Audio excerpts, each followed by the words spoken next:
Hello and welcome. Today we're going to be making our very own desktop application. We're going to be using the Rust crate called Iced, which is an excellent little crate for making your own desktop GUI applications. Here's a little GIF right here from the Iced GitHub itself. Let's get started on making our own. All right, like all great things, we'll start with a cargo new. I'm going to call this JRip. We're going to be making an application that sort of rips the audio from video files. And let's go into our new directory here. So if I go into JRip, we should have our initial starter pack here. Let's jump into this. We'll pop into our favorite editor, hopefully NeoVim. We're going to jump to our TOML. And the first dependency we're going to add is called Iced. Iced is going to be the library for our GUI application. All right, so we got our initial dependency in the cargo TOML. Let's jump over to our main file here and we'll just start getting ready. So we're going to be using what's called the Elm architecture, and this is actually a fairly interesting architecture. All right, to initially get this set up, we're going to create a structure, and this is going to be called messages. Actually, this is actually going to be a enum. The first field we're going to have is called exit. So in messages in this context refers to messages sort of coming from the user interface to the application itself. And this is part of the Elm architecture. And the next thing we're going to make is a structure, and the structure is going to be for the application state itself. And we're not going to have any fields in it yet, but we will eventually. This is just going to be part of the initial boilerplate code. So part of the Elm architecture has the application state, or the data of the application you could think of.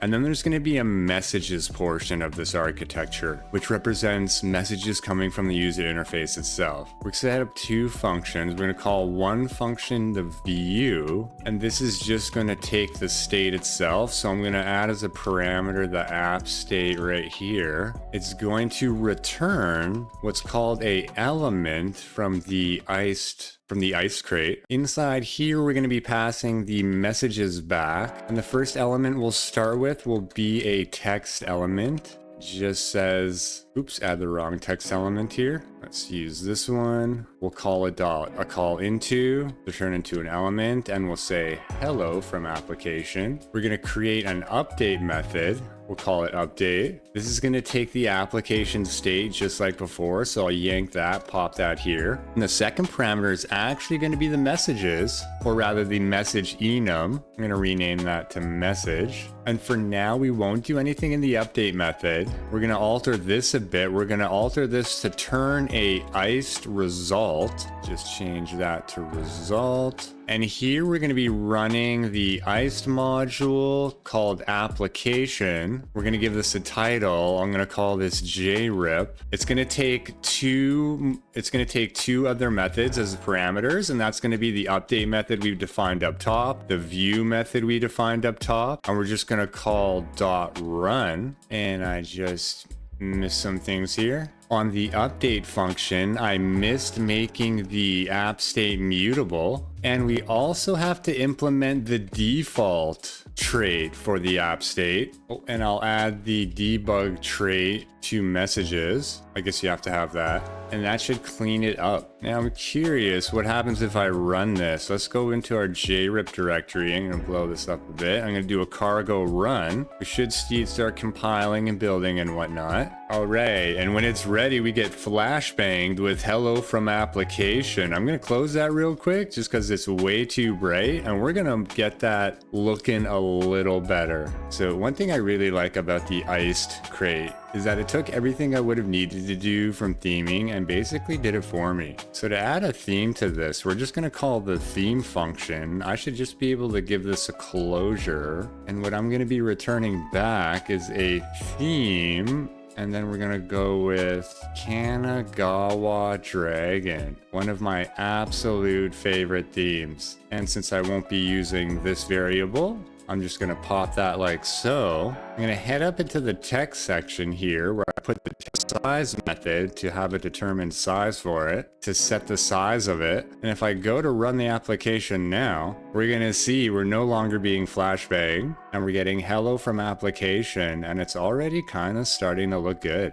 One of the first things I want to set up here is the exit button. So let's just add a button onto here. We're going to add the text widget inside the button widget, and I'll just call this exit for now. And then on press, we can set the on press method. On the on press method, we're going to be returning a message, and we're going to be returning the exit message. We're going to get rid of these intos here. We're going to add something that's going to be called a column. Now, this is how the layout system sort of works. We're going to call column. We're going to put these into it. We're going to call into on the column itself. All right, for some reason my LSP failed me and I had to add the column module here up at the top inside the widget thing in the import section. And now it lets me call the right column. So we're going to be calling this column method .into, and this is going to sort of establish the layout of our application. As you can expect, this is going to be sort of like a vertical layout. And we're going to see as we're going to stack some widgets on top of each other. So I'm just going to we'll do a text widget. We'll do another hello from application. We'll add the button here again. We'll call this exit. We'll do an on press message exit. Call this exit here. Oh, that's right. We got to add the clone.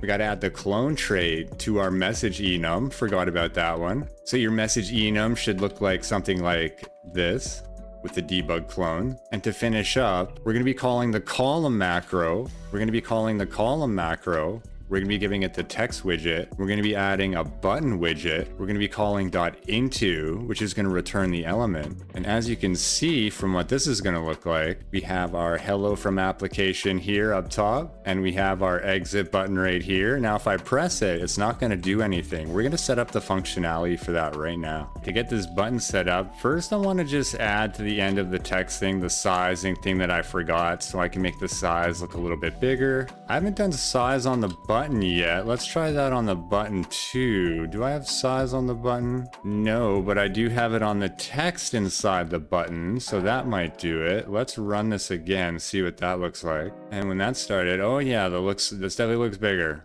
Yeah, they both look the same, set them to the same. All right, that's a good start right there. Now let's get that exit button actually working. Now this is where the update function comes into play. So we've been doing everything inside of the view function. We're not even using the state parameter yet. This is all just sort of the starting code, the initial boilerplate code we're setting up. But in the update method, we can start getting that one set up. What we're actually going to do is we're going to call a match statement here, and we're going to be matching the message that comes in. Let's fill in the arms for that. And when the exit message comes in, what we're going to be doing is calling the window module. We'll call get latest. We're going to call and then I'm going to add the window close method right here. I can get rid of this stuff. Oh, that reminds me, I want to set up the formatting. All right, so I added a little Rust format toml file to the project directory, and that should clean up the file a little bit. This is actually returning a task, so we got to add that in here. We're going to add task. A task you could think of as like something that is going to be returned from this update method, and it's going to initiate a task you could think of. And in this case, it'll be the close window task. Now, if we go back to that in the view method where we set on press, it's going to return message.exit. And then up here, we catch message.exit in our update method. And when we run that, the button should work now. Application opens, exit button click, application closes. Perfect. So we're going to set up some of the functionality here to actually do the file picking. We're going to have to walk through sort of the files and directories of the file system to pick the file that we're going to want to rip from. And to get that started, we're actually going to start working with the application state itself here. Let's add the first thing. So when the application opens, it's going to sort of open in a directory. We're going to call this the current directory. I'm going to add a call. I'm going to make this a path buff type because that's just super useful to work with. Now, the way this is going to work, we're actually going to get rid of the default trait that's automatically set up here, because I'm going to be sort of setting that trait up myself. So I'm just going to auto generate a little thing here, set this to default, add in the missing member. And essentially, when the application opens up, it's going to sort of set the current working directory from the standard environment. So we'll just call the standard environment modules. We'll do current directory. We're going to do an unwrap here. This should always work when the application starts. So this is going to be like the default for the application state. It's going to sort of open the current working directory. Now we can start using the state in our methods down here. I should be able just to sort of print it out in this view method. Let's replace this. We'll call this state.current directory. We're going to call toString. We're going to unwrap, or we're going to say unknown current directory if this fails. Unknown directory if we cannot unwrap it for some reason. We'll keep the size. Let's pump the size up to 32 for now. Let's see what that looks like. Let's start that up. All right. And when the application starts, we can see it's going to print the current working directory of just sort of like where we're at in the application. And then we're going to sort of, we're going to change this up. The exit button shouldn't be here. We'll switch up the layout, and it's going to show like a list of the current files in the directory. We'll get started on that. I can press exit now since that works. So let's start making the layout look a little bit better here. I'm gonna call another system in the layout widget here, which I don't think is gonna let me. I always have trouble. I'll call row here. Basically, I wanna put this in the row because this will make it lined up horizontally. And then I wanna put the row into the column here. To start with. I'm going to be adding another button onto it as well, and we're going to call this, I'll have to figure out how to do, we're going to call this the up button, and that's going to be a button that allows you to sort of move up in the current directory from your current directory. Okay, so we added the row. We added another button. Let's see what that looks like. It should line sort of everything up. I think I didn't add any spacing, so it's gonna look all weird. Okay, all right. We're getting there. You can see that everything's sort of lined up on one row, just like the name suggests. And what's cool is we can easily add a spacing thing. We're going to space this out. I think I go 8 pixels. And for the text widget, in order to sort of like move the buttons to the right hand side, I can call the width method and give it the fill enum. And when we call that, you're going to see that looks much different. All right, and when that starts up, we're getting there. We're going to add some padding, but you can see the directory is sort of listed here. We got the buttons on the right hand side, and they both just sort of exit the application for now, but we are rocking and rolling. Now we're gonna list the files in the current working directory here. So we're just gonna add on to our application state. We're gonna add a current files field. It's gonna be a vector. We're gonna make this a vector, a tuple, a vector of tuples. The first part of the tuple will be a string, which is gonna be the file name. And then the next part of the tuple is gonna be a Boolean, which is going to represent if the file is a directory or not. Let's just add in the blanks here. We'll add a vector default for now, because we're going to add another method here, which is going to get all the files in the current working directory. I can add a function. We'll call this getFiles. It's gonna take, we'll just call this the path. It's going to be a path buff, and it's going to return our vector of tuples. Vector, I'll add the tuple. Oops, forgot the arrow thing back here. String bool. Now let's set up some of the boilerplate code here. We're going to put a let mute. This is going to be, we'll call this the directories, put dirs. This is going to be a vector default. We're going to have another one. This is going to be files. We're going to have one vector for the directories, one vector for the files. And then what we're going to be returning, we're going to put, first we're going to append the files to the directories, and then we're going to return the dirs like so. So the way this is going to work is that the directories are going to be essentially stacked on top of the files in the list when it's displayed to the user. So we're just going to kind of set it up like this for now. And we're going to be reading through this path that we're going to be taking in. So I'm going to do a for loop. We'll call this for read. We'll do the fs module. I'll just import that. We're going to be calling the read directory method. We're going to give it the path here. I'm going to unwrap right here, just because I'm not concerned with the error handling right now. Or let's set this up for some error handling. Let's call an iflet right here. We're going to put an OK, I believe it is. We'll grab this read directory part right here. I'll add this over here, pop that there, change this to read.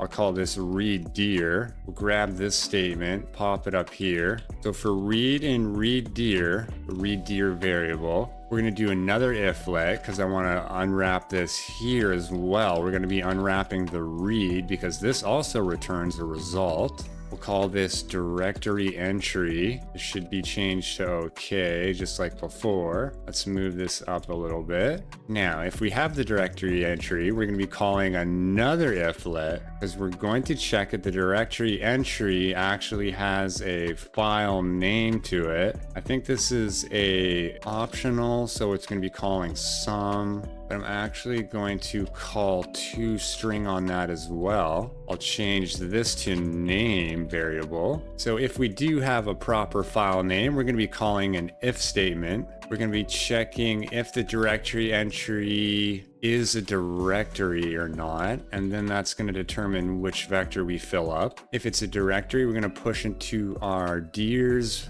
vector. We'll push the name. Actually, we're pushing a tuple, so we'll push the name to string, and then I'll just add true because it is a directory. And if it isn't, we're going to be pushing into our files, and I'll just put false for here. Oops, forgot the bracket. And one more thing, I didn't want to actually push the file name unless the name actually, or we'll skip that for now. Okay, so we got our get files method. Let's add that into our default statement here. I'm adding this into a variable. I'll extract this into a variable. And then here we're going to call get files on our current directory. I'll have to move this into a variable itself. And now when the application starts, it should initially load the files in the current working directory. Now, how are we going to view those files? Well, the first thing I'm going to want to do is I'm going to have to add this into, I'm going to have to declare this into a separate variable. I'll say let content equals this. And then we'll return content.into. And what I'm going to be doing is I'm going to be looping through all the files of the application in our current file state. Move that up a little bit. And for now, we're just going to be pushing the name of the file into our content, into our little content column we declared up top. I'll have to add this like this. I'll have content equals content.push. And what we're going to be pushing is a text object with the file name. And since it's a tuple, I'll have to get the first part of that. And I actually forgot to make this mutable up top. And we should be good to go. Now to see what that looks like, we can run the application again. All right, and it's just getting started here. It's a little small and hard to read, but we can see when the application starts up, it sort of prints out our top row here, and then it's adding each of the files in the current working directory, right like so. And now we've kind of got the initial beginnings of our little file picker. And I can click exit, and we're just gonna improve this a little bit.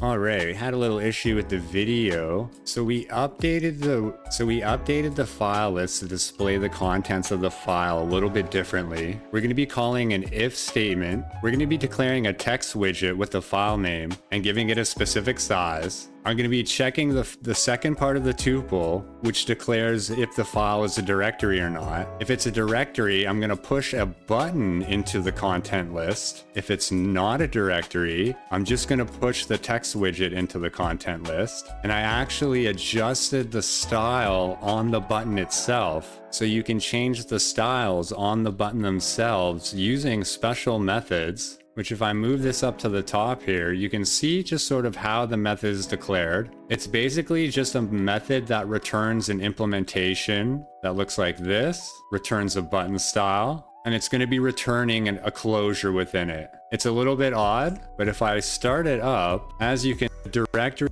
list kind of prints out here like this. The directories look like little links that you can click now. The file names themselves are just plain text. And now we can actually get started on the changing directory functionality, like when I click the up button or when I click one of these directory links here. If I close that out, and all I basically changed was just sort of what I'm pushing into the content list, depending on if it's a directory or if it's just a plain file or not. We also add a little bit of padding to our column list. We added a little bit of spacing to it as well. And now we can focus on changing directories. One does not simply change directories. To do so, we're going to have to modify the messages we're sending. We're going to add another UI message. I'm just going to call this CD for change directory. And since we can give enums data, I'm going to be giving this the path buff. Rust enums are super useful. We're going to have to fill in a few of the blanks here. Let's fill in the arm for the update method. And this isn't actually going to be too difficult in itself since we have a lot of the groundwork set up.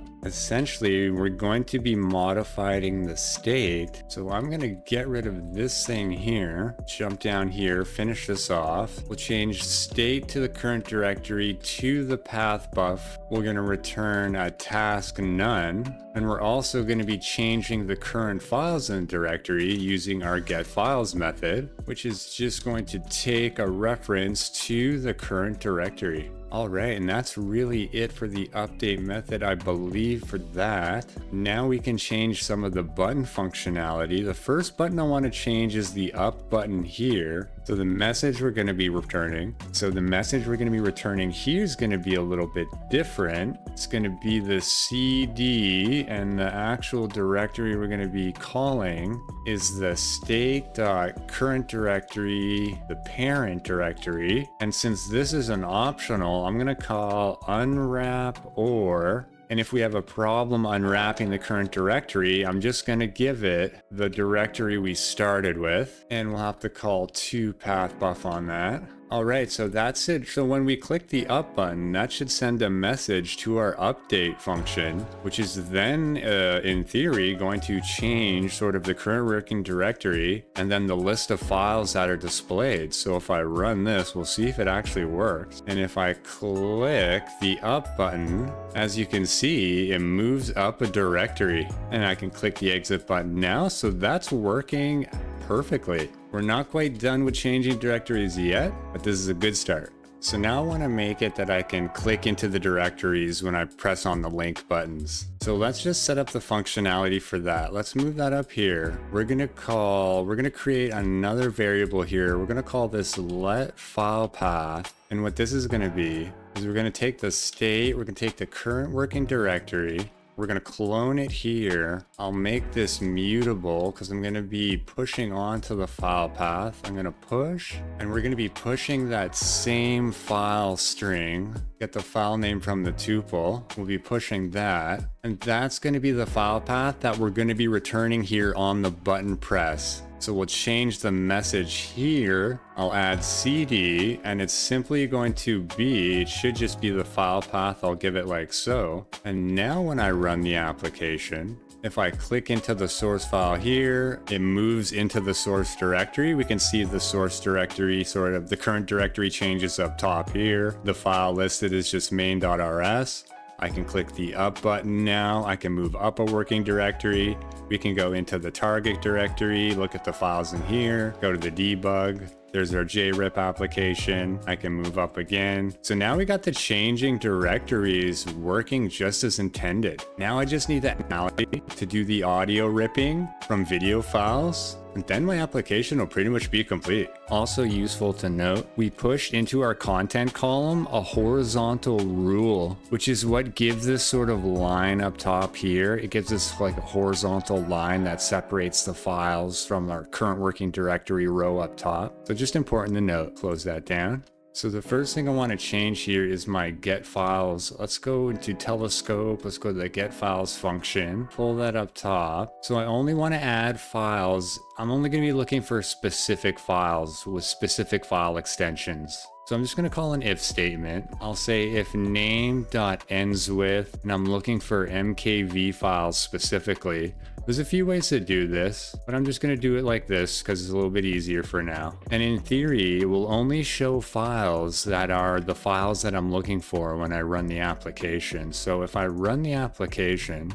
I added a video file into our current working directory. And as you can see, it is the only file that pops up. And if I go into the source directory, it's not going to show any of the files anymore. If I go into here, it won't show any of the files anymore. So get files is just going to be filtering for specific video files that I'm looking for this application. And close that down. All right, let's change the view a little bit on this. We're going to be adjusting sort of what the file row looks like. I'm going to be adding a little button here. Let's move this up a little bit. So I'm going to create a row. It's going to be a horizontal row. It's going to take the file name. I'm going to call width. I'm going to do a fill on this just like before. And then I'm going to add a button here. We'll add a text widget. We'll just call this JRIP. This is going to be the JRIP button. And then on press, just for now, I'm just going to add message exit and we'll be switching that one up. So now I want to take this row, put it into here, and let's see what that looks like when I start it up. All right, starting to work out a little bit here. We can see the name of the file, and then we got the JRIP button over on the right hand side. But right now, all the JRIP button is going to do is exit. So let's add the actual ripping functionality. And to add the functionality, we're going to be adding another message here, going to be similar to this message, but we'll call it JRIP, just like so. Let's fill in some of these blanks here. We'll match this arm here. We'll move this up, and we'll add the functionality for the ripping. So we're going to call an iflet here. So if we have an iflet sum, this is going to be the parent of the current working directory that we're given, the path buff. I'll actually have to call pathbuff parent to fill that out. I can return a task none here just to stop the squiggly from interrupting what we're doing. So if we have a parent, let's call we're going to call this new file. We'll take the parent, we're going to call to pathbuff on that. We're going to append to our path here the name of the output file. We'll just call this output.mp3 for now. And now I'm going to use ffmpeg to actually do the ripping for this. So we're going to do another iflet here. This is going to be an OK because this is going to be a result from, we're going to be using the command structure from Rust. We're going to call a new command. It's going to be the ffmpeg command. We're going to add some args to this. We're going to be adding the -i argument. We're going to be getting the current path of the file that's given from our JRIP enum. I'll call pathbuff toString, and we'll just unwrap that. And if there's an issue, we'll just call the home directory. I'll just add that like that. The next argument is going to be the -y. This is going to be used to override existing files if they already exist. We're going to take our new file variable we declared on top. We're going to unwrap that. That should unwrap properly. If it doesn't, we're just going to do another unwrap to the home directory. We'll have to call the .status method on that. We'll change the variable name. I'll call this to output, I believe I can call that. We'll replace it to do. If the output is successful, we're going to do something. If it's not, we're going to do something else. And we're not going to be filling in the blanks of this quite yet, but we will be before the end of this video. Now we're gonna have to just adjust the button that we created down below, the JRip button. So this is supposed to be gonna be returning the JRip message, and the path buff is actually going to be sort of the file. It's going to be the file path we created up top. Now we should be at the point where I could test this out. Let's just see if this actually works. I'm gonna start up the application. I'm gonna click the JRip button. It's gonna do a bunch of stuff here. It looks like it worked. I'm gonna exit.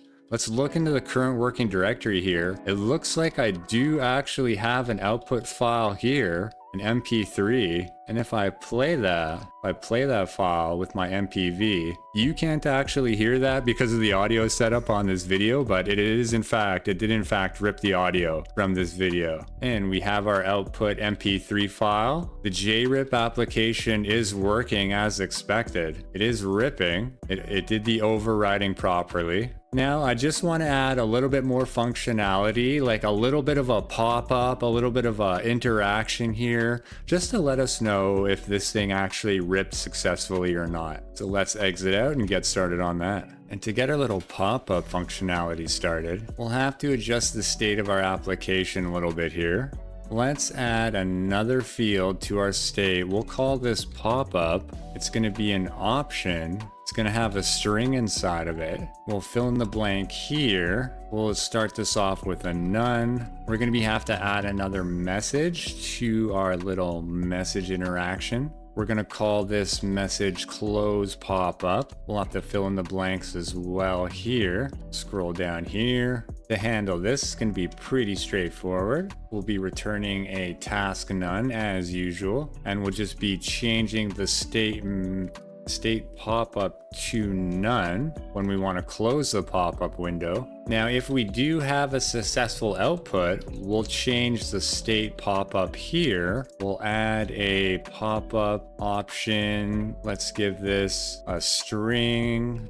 Let's call this string from, and I'll just say audio has been ripped. And if we do have an issue, we'll just say there was an error ripping. Now that'll finish our update method. Now we'll add to the view. Let's add another horizontal ruler here. We'll do an iflet. Iflet state has a pop-up. We'll move this ruler into the pop-up window, and we're simply going to push. Let's create another row. We'll add a text with what's inside our pop-up option. We'll do a width fill so it pushes our next button over to the end. We'll add a close button. I'll have to add button, close button. We'll do an on press. We'll do a message, close pop-up. We'll push that inside of here. We'll just add that up here. So we're borrowing and not moving. And in theory, this should give us a little pop-up menu